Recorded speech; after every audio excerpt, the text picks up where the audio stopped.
Γεια σας παιδιά, σήμερα έχω έρθει στην Πάρο και με το που έχουμε έρθει έχουμε βρει μια ωραία γάτα. Πες μιαου.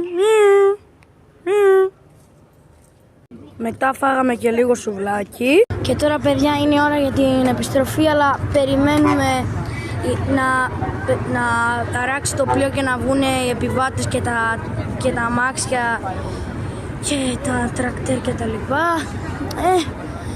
Ναι, θα περιμένουμε πολλή ώρα γενικά τώρα μέχρι να βγουν και ο πολλής κόσμος, οι τουρίστες και τα λοιπά. Πάμε παιδιά, επιτέλους μπαίνουμε στο καράβι. Γιουπι! Τέλεια! Επιτέλους μπαίνουμε. Γουστάρω! Yes! Πάμε τώρα να ανέβουμε τις σκάλες του πλοίου για να μπούμε μέσα και να πάρουμε τον δρόμο για το σπίτι, για το γυρισμό που λέμε.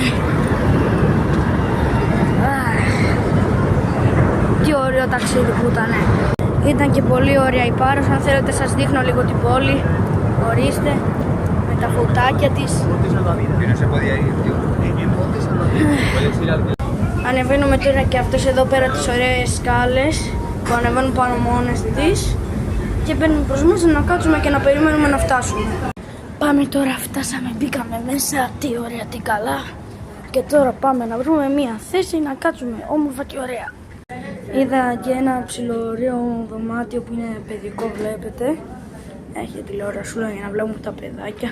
Ελπίζω και κανένα μάντα όπως αυτά που μου τρόμαξαν κάποια παιδάκια όταν βγήκε το χώρο. Νομίζω κάποιοι το ξέρετε. Τελικά δεν βρήκαμε κάτω στον 7ο όροφο, άρα πάμε τώρα να ανεβούμε όροφο και να πάμε στον 8ο. Τώρα περνάμε. Επίσης, από ό,τι βλέπω, έχουν και ειδικές κάρτες οι πόρτες για να ανοιχτούν. Πόσο βλέπετε.